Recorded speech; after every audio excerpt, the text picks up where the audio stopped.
When my husband was living, I had loving care. My husband got diagnosed with cancer.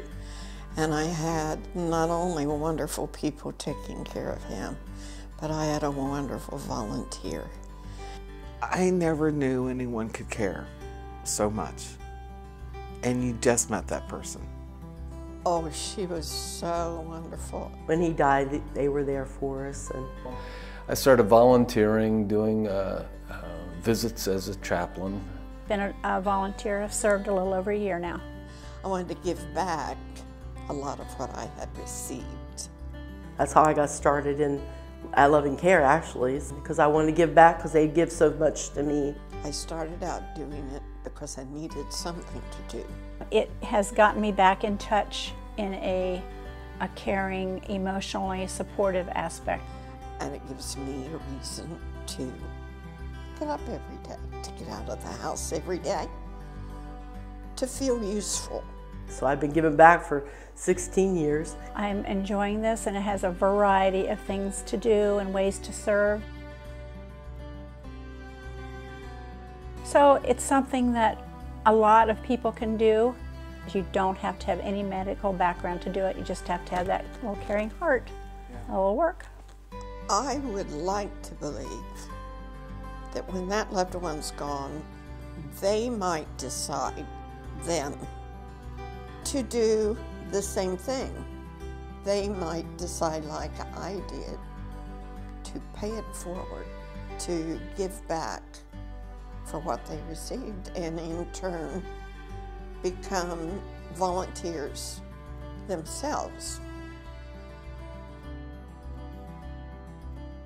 So there are office things you can do. You can pull weeds and plant flowers. You can sweep the floor. You can clean the bathroom. You can visit patients. You can do some office work. One day I went in and helped another volunteer put address labels on. There's fundraisers you can help with if you want to. So there's a nice variety of things to do. There's a lot of satisfaction in, especially with loving care, making those last days better. You don't have to do patient caregiving if you don't want to. The staff there, the volunteer coordinator is just super about giving you all kinds of options and making a place for you. And I find sometimes with loving care, I may be assigned a patient, but actually the caregiver is the one that needs me more than the patient does. I have seen patients in extended care facilities or in their home and have a chance to visit in a very non-threatening way, just a friendly, almost a neighborly visit, and to get to know them a little bit. You know, I'm not there to check their blood pressure or how much pain do you have necessarily. I try to do little talking and mostly listening. Sometimes it's not about what you do, it's just kind of being there. Just ask a few leading questions and let them talk about how they're doing, what they need. I'm retired, so I don't want to be tied down to a schedule that I have to be there. It's very flexible. You can give as much time as you want to in a lot of different ways.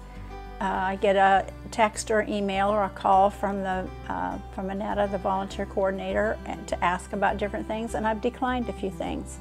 One of the other things I really like is the development of a network and almost a friendship with other volunteers, both in the London and Marysville office when we have our gatherings about once a month.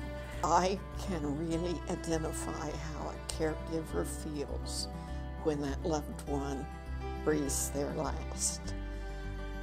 And so I have no problem with wrapping my arms around that person, letting them know that I've walked in their shoes. I know how they feel, and I love them.